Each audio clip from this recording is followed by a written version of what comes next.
여러분 지금 그 나라가 그 옳고 그름의 그 문제, 이런 걸 정의의 문제라고 하죠. 이런 문제로 온통 갈등과 혼돈 속에 있습니다. 최근에는 그 문 총리 후보에 대한 이야기로 떠들썩합니다. 온누리교회 장로이신데 그분이 교회 안에서 강연했던 내용으로 인해 나라가 난립니다.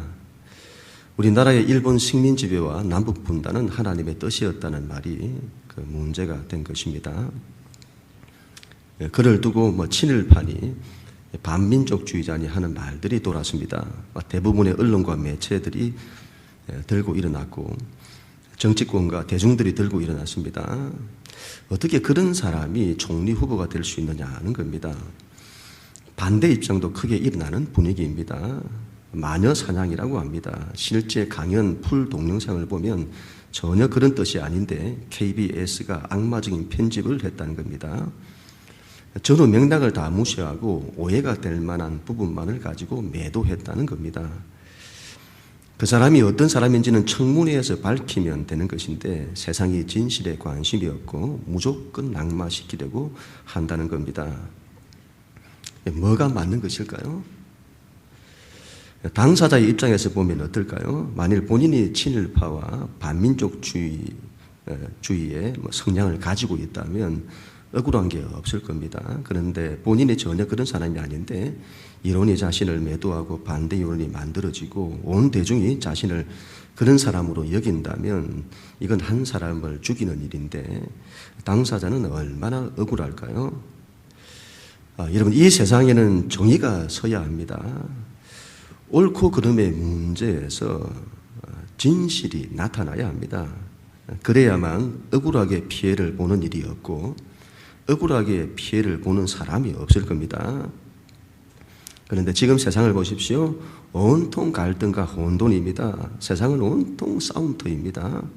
정치적 싸움터, 경제적 싸움터, 이념의 싸움터, 진보와 보수의 싸움터, 진실에 관심이 없습니다.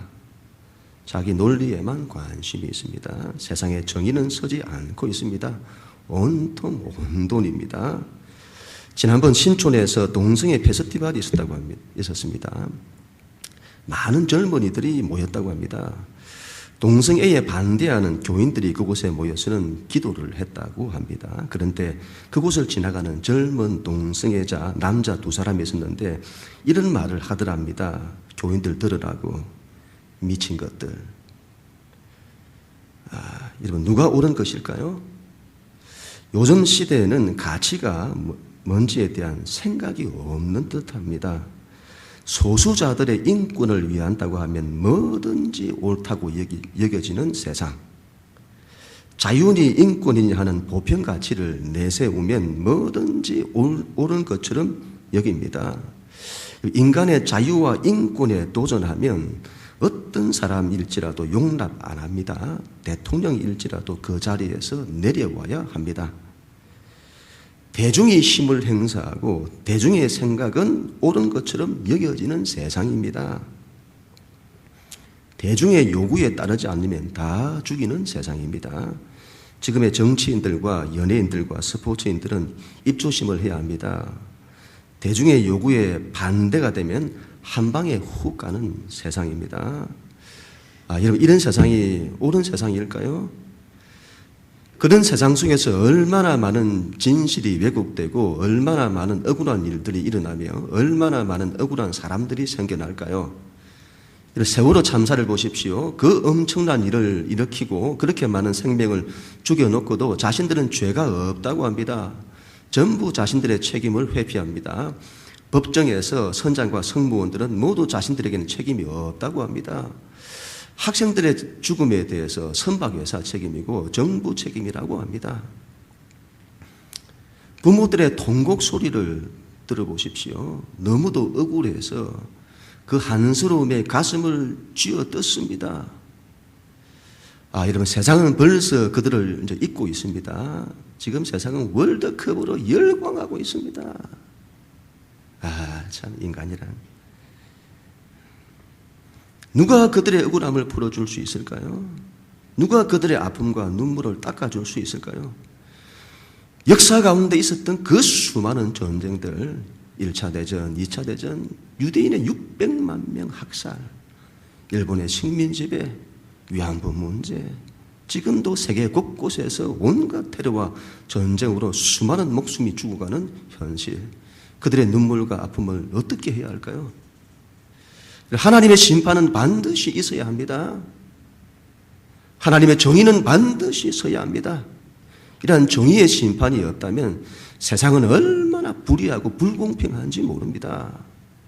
만약 하나님의 심판이 없다면 하나님은 하나님이 아니실 겁니다. 하나님의 심판이 없기를 바라는 사람들이 있습니다. 누가 그렇죠? 누가 심판이 없기를 바라죠? 죄인들. 죄를 지은 당사자들은 그런 날이 없기를 바랍니다. 그러나 반대로 억울함을 당한 사람의 입장에서는요, 심판이 반드시 있어야 합니다. 억울함을 겪는 세상이 부러졌습니다. 억울함을 당한 사람들이 부러졌습니다. 정의의 하나님이 오셔야 합니다. 그 하나님이 세상을 심판하셔야 합니다.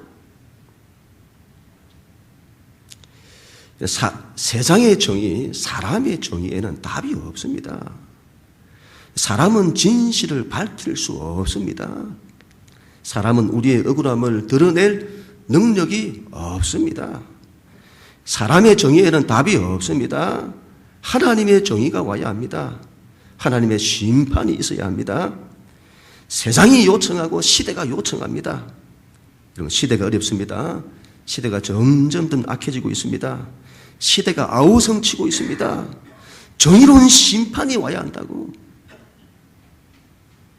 그들의 부르짖음에 하나님이 응답하실 것입니다. 마침내 역사에 대한 하나님의 심판이 임할 것입니다. 그리고 모든 세상과 역사와 인간의 진실을 다 드러낼 것입니다. 그러나 문제는요, 지금의 현실, 정의가 세워지지 않는 현실, 선한 자들에게 고통이 임하고 악한 자들에게 형통이 임하는 세상, 왜 세상이 그렇냐는 겁니다. 그런 세상이 너무도 부조리하게 보이는 겁니다. 만약에 세상이 여러분 이렇게 끝난다면 그 세상이 얼마나 허무할까요? 착하게 살아간들 무슨 소용이 있습니까? 선한 사람이나 악한 사람이나 인생의 결국이 똑같은데 마음껏 살아라. 마음껏 인간의 자유와 욕망을 발산하며 살아라. 돈 많이 벌어서 잘 먹고, 이런 먹고 마시고 즐기고 여행 다니고, 그런 세상에서는 이것보다 더 좋은 것이 없는 겁니다. 이게 옳은 것일까요? 정의가 세워지지 않는 현실입니다. 하나님이 정의의 하나님이신데 세상이 왜 이렇냐는 겁니다. 왜 선한 자들이 힘을 잃고 악한 자들이 득세를 하느냐? 하나님이 계시다면 어떻게 세상이 이럴 수가 있느냐 하는 겁니다. 여러분, 이 문제를 해결하기 위해서는 욥기서로 가야 합니다. 그리고 예수 그리스도의 십자가로 가야 합니다. 욥기서는 이와 같은 문제를 다루고 있습니다. 그 문제를 통해서 인생과 하나님의 존재에 대한 근원적인 질문을 던지게 합니다. 그러한 질문이 욥이라고 하는 한 사람이 겪는 극단적인 고난을 통해서 나타납니다. 오늘은 지금 그 마지막 시간입니다. 인류의 역사에서 결코 풀리지 않는 숙제, 바로 정의의 문제입니다. 욥은 까닭없는 고난을 겪고 있습니다. 그의 고통은 말할 수가 없습니다. 하루아침에 모든 소유를 다 잃고 자신은 머리끝에서부터 발끝까지 온몸에 악창이 나서는 사는 게 아닙니다. 그 고통이 얼마나 컸던지 그는 자신의 출생을 저주할 정도였습니다. 내 인생이 이럴 줄 알았다면 차라리 태어나지 않았으면 좋았을 것을. 욥의 세 친구들이 욥을 위로한다고 왔습니다. 그들은 욥에게 말합니다. 너가 그렇게 된 것에는 분명한 이유가 있다. 하나님은 정의의 하나님이시다. 선한 자에게는 선으로 갚으시고 악한 자에게는 악으로 갚으시는 하나님이시다. 너에게는 분명히 죄가 있을 것이다. 너의 고난은 그 죄에 대한 하나님의 심판이다. 욥은 이 말에 동의를 하지 못합니다. 자신에게 죄가 없다는 것은 아니지만 이런 일을 겪을 만큼의 죄를 지은 적은 없다고 생각을 했습니다. 욥은 정말 신앙이 좋은 사람이었고 정말로 삶이 바른 사람이었습니다. 세상에 그런 사람이 없었습니다. 그런데 그런 그에게 극단적인 고난이 주어진 겁니다. 이때 욥의 심정을 한마디로 표현한다면 억울함입니다. 자신이 전혀 그런 사람이 아닌데 자신이 죄인 취급받는 겁니다. 사람들이 하나님께 심판을 받았다는 겁니다. 네 죄를 회개하라는 겁니다. 그들은 정의의 하나님을 말합니다. 그 하나님은 선은 선으로 갚고 악은 악으로 갚으신다는 겁니다. 그들의 말은 옳은 말입니다.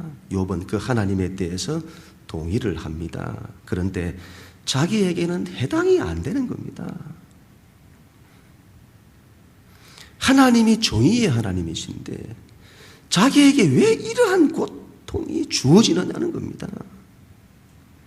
욥은 하나님께 항변합니다. 하나님, 저는 이해할 수 없습니다. 왜 저에게 이런 일이 일어납니까? 저는 이해할 수 없습니다.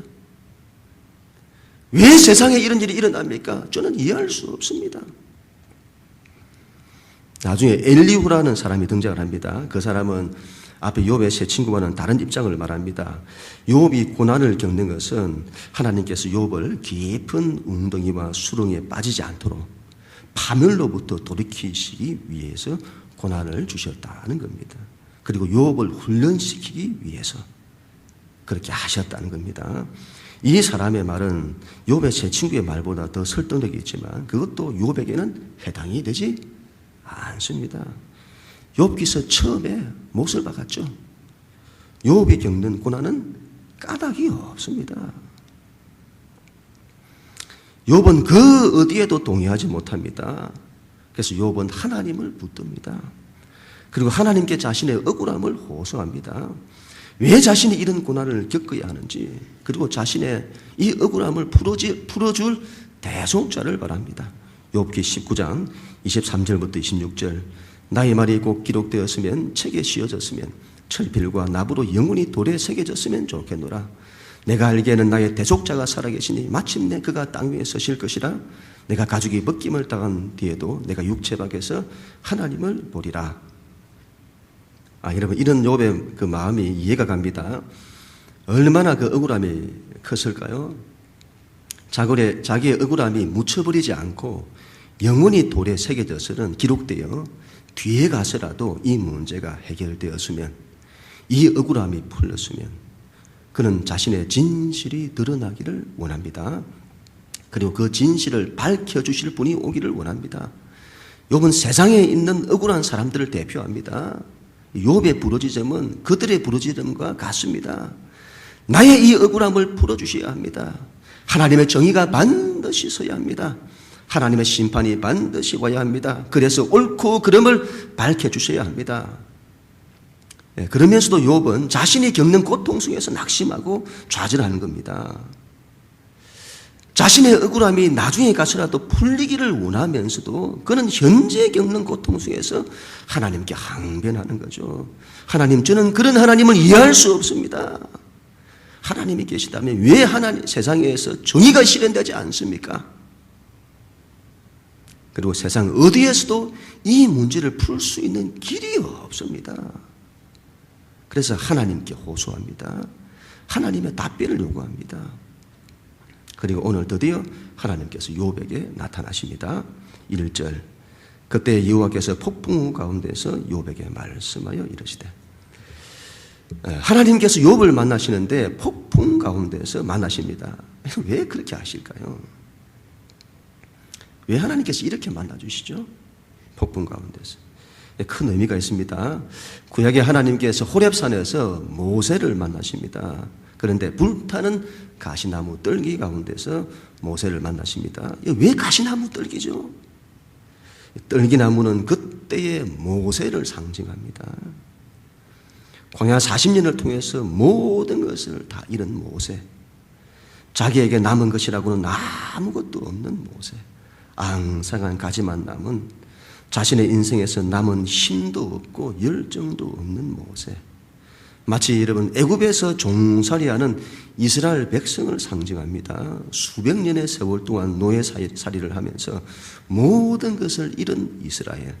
앙상한 가지만 남은 이스라엘. 그런데 그곳에 하나님의 불이 임하는 겁니다. 그리고 하나님께서 모세를 구원자로 세우시고 이스라엘을 이집트 종살이에서 구원하시는 겁니다. 왜 폭풍이죠? 그것은 욥의 처지를 상징합니다. 욥은 지금 폭풍 가운데 있습니다. 삶의 모든 것을 다 잃고 죽는 것보다 더 못한 고통을 겪고 자신이 왜 이런 고난을 겪어야 하는지 알 수 없고 하나님을 이해할 수도 없고 자신의 존재와 삶의 모든 것이 뒤죽박죽 혼돈 가운데 있는 겁니다. 폭풍 가운데 있는 겁니다. 그런데 그 폭풍 가운데서 하나님께서 욥을 만나주시는 겁니다. 욥은 자신이 겪는 삶의 혼돈과 폭풍 속에 하나님이, 욥은 지금까지 이와 같은 혼돈과 폭풍 속에 하나님이 안 계신다고 생각을 했습니다. 하나님이 자신을 버리셨다고 생각을 했습니다. 그런데 그곳에 하나님이 계신 겁니다. 베드로가 예수님을 부인했습니다. 그리고 베드로의 인생은 하루아침에 뒤죽박죽 되었습니다.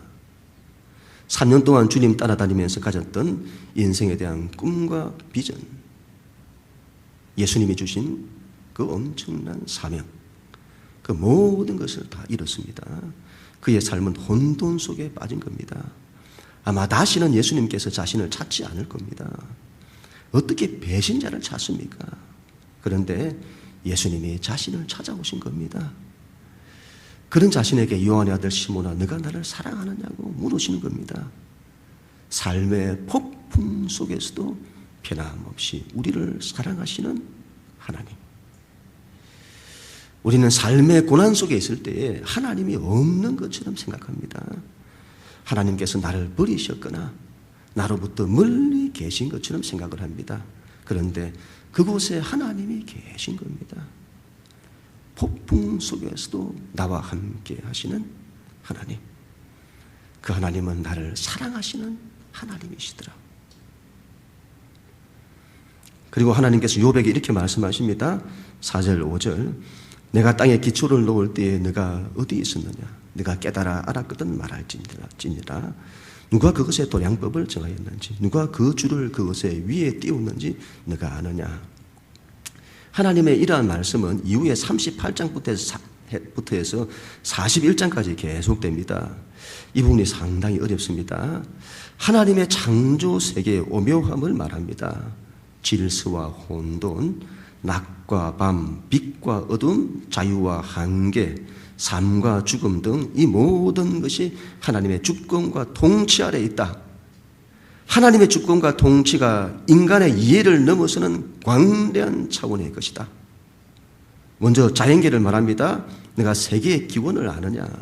땅과 바다, 빛과 어둠, 홍수와 우레와 번개, 비, 하늘의 별들, 구름, 봄, 여름, 가을, 겨울과 같은 계절의 변화처럼 질서 잡힌 자연계와 폭풍과 허리케인과 이상기후와 변화무쌍한 날씨와도 같은 무질서한 자연세계, 질서와 혼돈이 공존하는 자연계를 보라. 그 모든 것이 하나님의 주권과 통치 아래에 있다.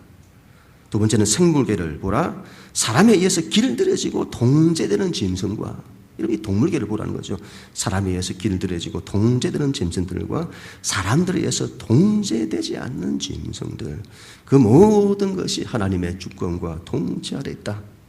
세 번째는 고대 세계에서 통제 불가능한 혼돈의 상징인 피조물들, 베헤못이라는 짐승, 가나안의 바다신인 얌과 유사한 그런 혼돈의 짐승이나 리워야단이라는 짐승, 이것도 혼돈의 세력을 상징하죠. 계시록에서는 7머리 용을 상징하는 짐승입니다. 그러한 인간의 통제 밖에 있는 혼돈의 세력들도 하나님의 주권과 통치 아래에 있다. 이 세상 만물의 질서와 혼돈이 인간이 통제할 수 있는 것과 없는 것이, 인간이 이해할 수 있는 것과 없는 것이 하나님의 주권과 통치 아래에 있다. 네가 까닭 없는 고난을 통해서 하나님을 부당하다고 하느냐? 자연계를 다 이해하지 못하는 것이 인간이다. 하물며 하나님을 다 알 수 있겠느냐?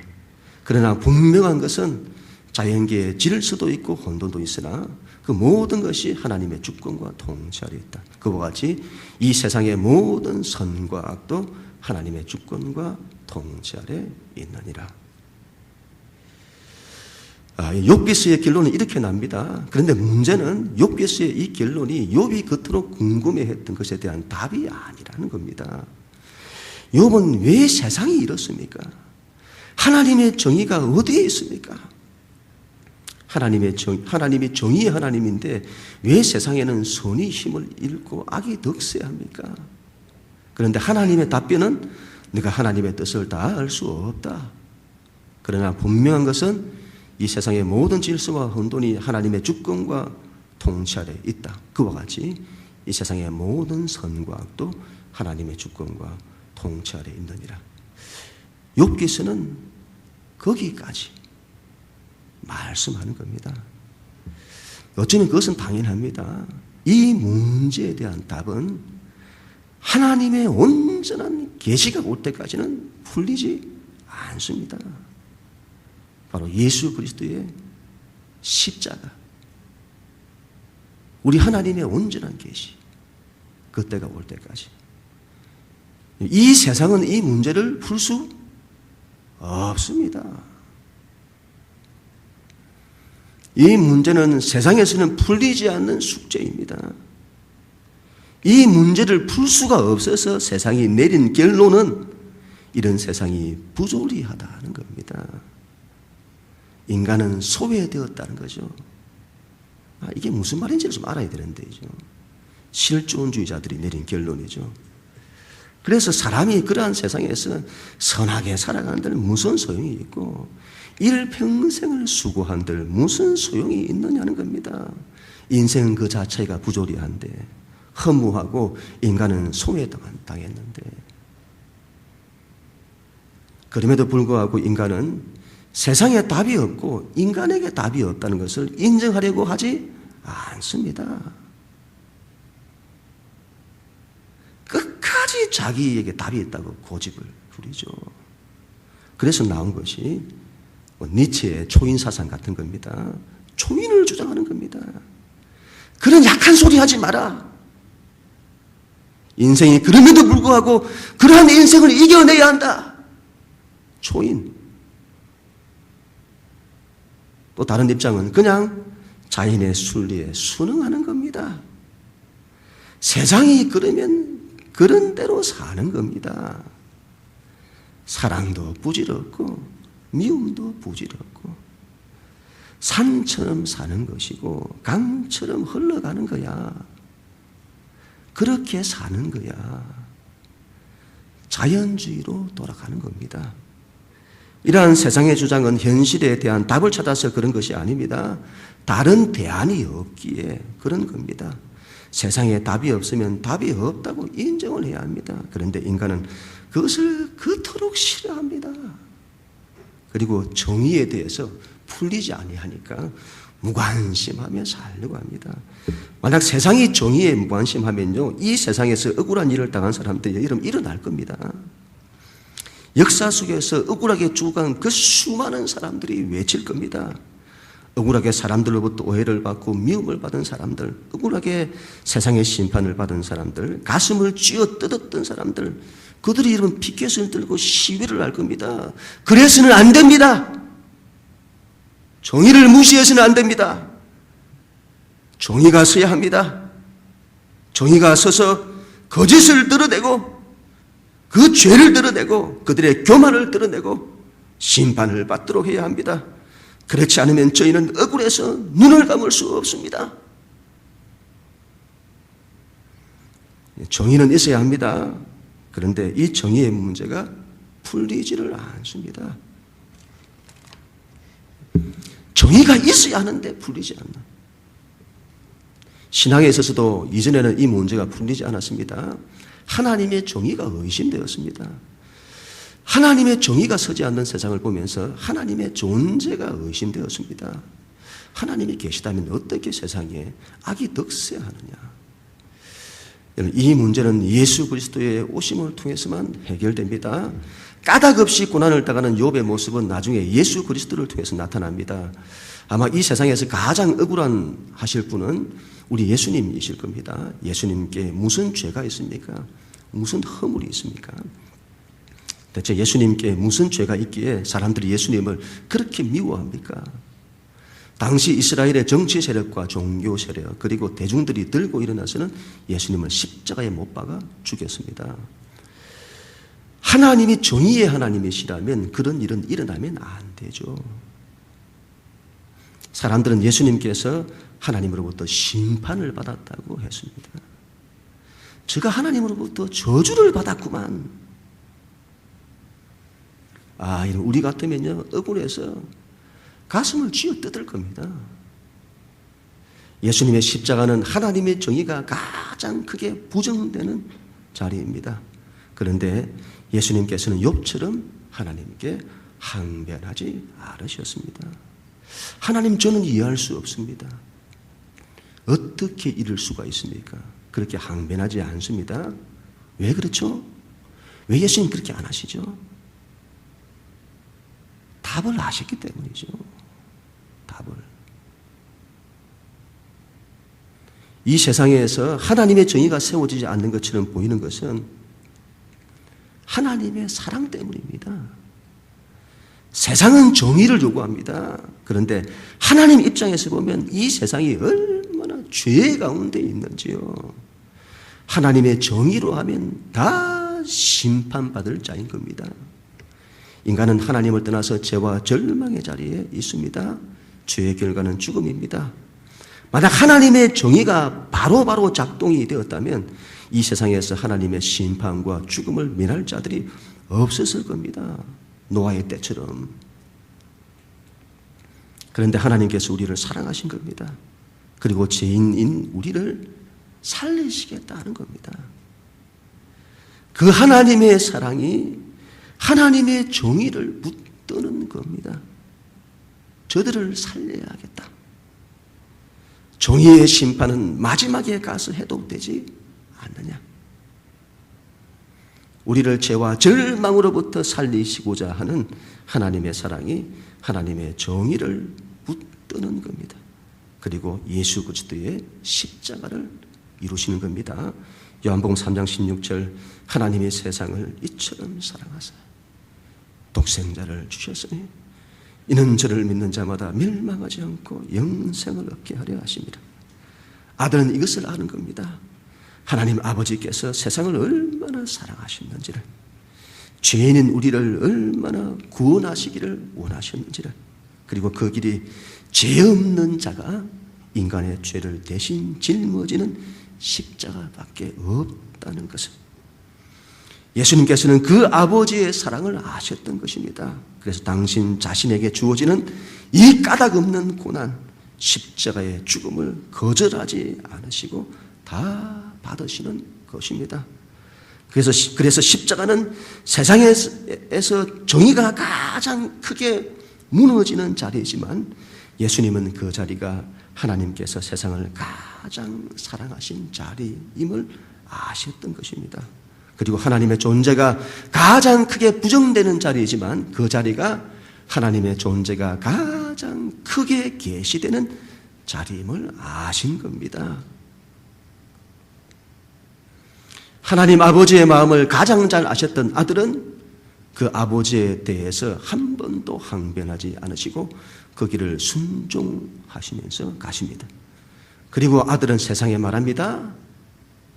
이 세상에서 하나님의 정의가 어디 있느냐고 말하지 마라. 세상에서 하나님의 정의가 안 세워지는 것처럼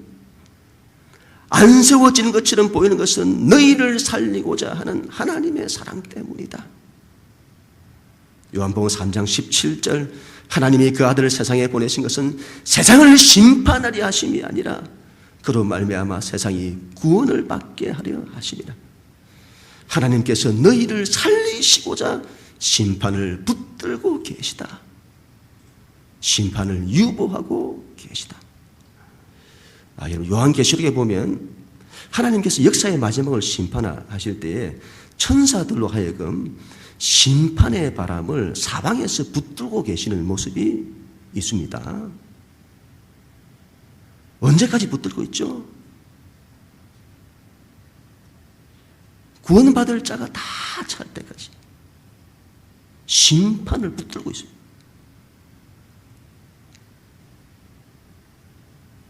하나님의 구원의 뜻이 다 이루어질 때까지. 하나님이 심판을 안 하시겠다는 것이 아닙니다. 그때까지 심판을 붙들고 계시는 겁니다. 하나님의 사랑이 하나님의 정의를 붙들고 계시는 겁니다. 하나님의 정의는 반드시 세워질 것입니다. 이 세상에서 억울한 일을 당한 자들의 눈물과 아픔이 반드시 씻기워질 것입니다. 수많은 순교자들의 억울한 피가 부러졌습니다. 하나님의 정의가 와야 한다고. 그때가 반드시 올 것입니다. 바로 역사의 마지막입니다. 그래서 역사의 마지막은 심판의 때입니다. 그때는 심판의 때입니다. 모든 진실이 드러나는 때입니다. 선악간의 모든 죄악들이 드러나고 심판되고 인간의 억울함이 풀리는 때입니다. 모든 눈물과 아픔이 다 씻기는 때입니다. 심판의 자리에서 하나님의 정의로 하면 다 심판받아 죽을 우리들이지만 예수 그리스도의 십자가를 믿는 자들은 그 죄에서 가리움을 받아 죽음을 면하는 때입니다. 심판은 마지막 때까지 유보되었습니다. 그러면 그 사이는요, 구원의 때입니다. 지금은 심판의 때가 아니라 구원의 때. 세상은 전부 정의 이름으로 심판하죠. 이게 기독교인들도 합세가지고. 지금은요, 심판의 때가 아니고 구원의 때입니다. 하나님의 사랑이 작동하는 때입니다. 하나님의 사랑이 작동하여 온 세상을 살리시고자 하는 때입니다. 하나님의 정의가 서지 않는다고 낙심해서는 안 될 것입니다. 하나님의 정의가 무시된 것이 아니고 유보된 것이고 하나님의 사랑이 작동하고 있다는 증거입니다. 그리고 이 시대를 사는 우리들이 해야 할 일은 정의의 심판은 하나님께 맡기고 마지막 때까지 예수님처럼 세상을 사랑하여 그들을 살리는 일을 해야 할 것입니다. 예수님께서는 당신의 십자가를 통해서 우리 하나님의 온전한 모습을 계시하셨습니다. 바로 십자가에 나타나는 사랑의 하나님이십니다. 이 하나님이 세상을 풀 수 있는 유일한 답입니다. 십자가의 복음. 우리는 예수님께서 간절히 붙들었던 이 하나님을 붙들어야 합니다. 사랑의 하나님. 그 하나님의 십자가 사랑이 모든 것을 살리실 것입니다. 그리고 예수님께서는 십자가를 통해서 신앙인의 진정한 모습도 나타내셨습니다. 바로 신앙인이란 십자가의 길을 가는 사람입니다. 까닭없는 고난일지라도 마다하지 않는 사람입니다. 자신이 그 길을 가야 할 아무런 이유가 없습니다. 이유가 없지만 하나님의 뜻을 위해서라면 그 길을 마다하지 않고 가는 사람. 세상 사람들이 져야 할 짐을 자신이 대신 지고 십자가의 길을 가는 사람. 그 길을 가야 할 이유가 없습니다. 그럼에도 불구하고 낮아지고 섬기고 희생하고 하나님의 뜻에 죽기까지 순종하며 가는 것입니다. 하나님은 그런 믿음의 사람들을 통해서 세상을 구원하실 것입니다. 그리고 세상의 모든 문제를 풀게 하실 것입니다. 지금까지 인류 역사에서 풀지 못했던 이 문제를 예수 그리스도의 십자가 복음으로 풀어내는 우리 모두가 다 될 수 있기를 바랍니다. 그것이 욥기서를 통해서 우리 가운데 말씀하시는 하나님의 메시지입니다.